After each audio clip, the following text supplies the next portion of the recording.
Di penghujung tahun 90-an, saat Indonesia dilanda gelombang reformasi, sebuah daerah tenang di Kalimantan Barat bernama Sambas tiba-tiba menjadi sorotan. Selama puluhan tahun, Sambas dikenal sebagai tanah damai, tempat masyarakat Dayak dan Melayu hidup berdampingan dengan para pendatang Madura yang datang melalui program transmigrasi. Harmoni terasa begitu nyata.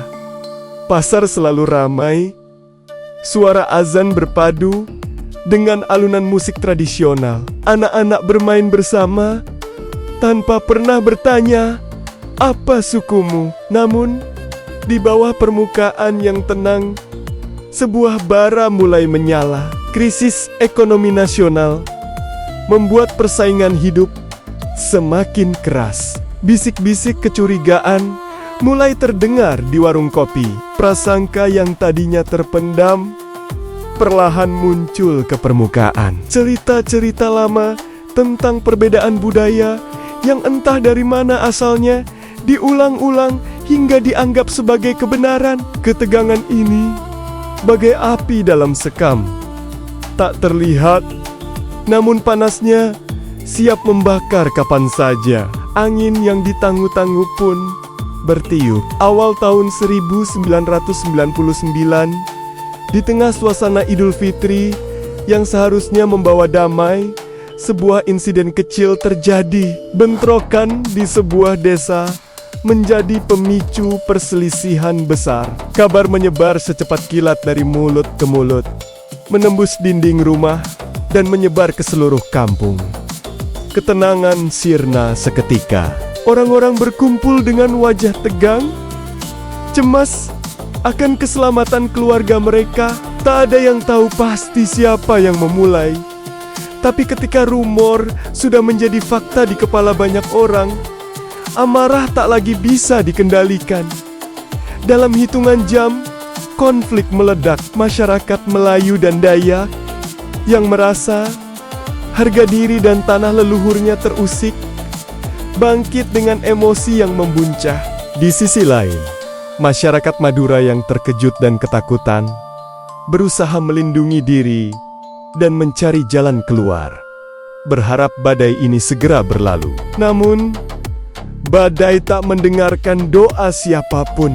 Asap hitam mulai membubung tinggi ke langit.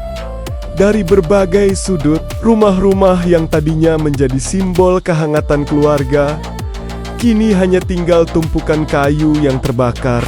Jalanan yang biasa riuh dengan tawa anak-anak kini dipenuhi orang-orang yang berlari menyelamatkan diri dengan barang seadanya. Di tengah kekacauan itu, banyak yang hanya bisa berdiri terpaku. Mereka tak percaya bagaimana persaudaraan yang dibangun bertahan-tahan bisa hancur dalam sekejap. Para ibu memeluk anak-anak mereka erat, mencoba menyembunyikan pemandangan mengerikan di depan mata. Para ayah, meskipun hatinya juga dipenuhi ketakutan, harus tegar menjadi pelindung bagi keluarganya. Tak ada lagi yang peduli siapa benar siapa salah. Yang tersisa hanyalah naluri untuk bertahan hidup. Pemerintah berupaya keras mengendalikan situasi. Pasukan keamanan dikerahkan, pos-pos darurat didirikan, tapi kerusuhan sudah terlanjur meluas, merambat dari satu kecamatan ke kecamatan lainnya. Ribuan orang terpaksa mengungsi.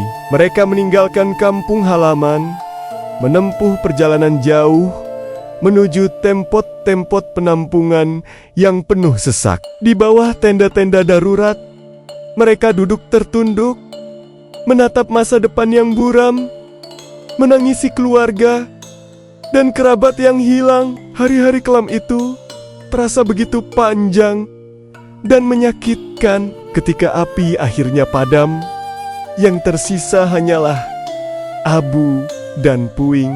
Ribuan nyawa melayang, ribuan rumah hancur, dan luka sosial yang menganga begitu dalam, seolah tak akan pernah bisa sembuh hanya dengan berjalannya waktu. Dalam tragedi ini, Tidak ada pemenang. Semua pihak hancur lebur oleh kebencian yang lahir dari ketakutan dan prasangka. Setelah konflik mereda, upaya rekonsiliasi pun dimulai. Pemerintah, tokoh masyarakat, dan pemuka agama bekerja sama menyatukan kembali pihak yang terluka. Dialog demi dialog digelar. Meski awalnya terasa berat, karena air mata belum sepenuhnya kering, perlahan tapi pasti, masyarakat Sambas mulai menata kembali hidup mereka dari nol. Generasi baru yang lahir setelah tragedi itu diajarkan bahwa perbedaan bukanlah sebuah ancaman. Orang tua berusaha keras agar anak-anak mereka tidak mewarisi dendam, melainkan mewarisi harapan. Tragedi Sambas menjadi pelajaran yang sangat pahit bagi kita semua. Pelajaran bahwa keharmonisan bukanlah sesuatu yang datang begitu saja, tapi harus dijaga setiap hari dengan kesabaran, kejujuran, dan saling pengertian.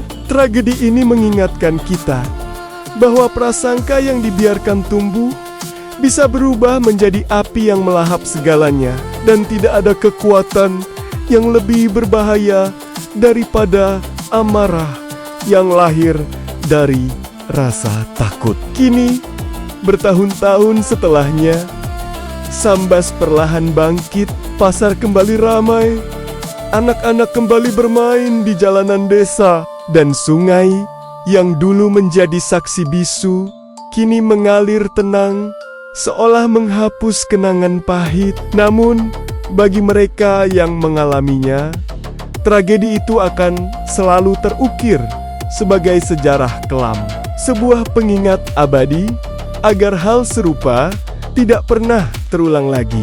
Karena pada akhirnya, hal yang paling menakutkan bukanlah perang dengan senjata canggih, melainkan saat tetangga menjadi musuh dan tangan yang seharusnya saling menggenggam justru saling melukai.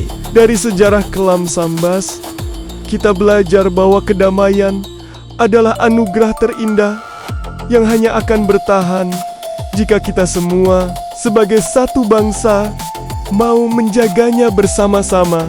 Terima kasih sudah menyimak kisah ini. Mari kita terus rawat persatuan dan jangan biarkan sejarah kelam ini terulang kembali. Sampai jumpa di video berikutnya.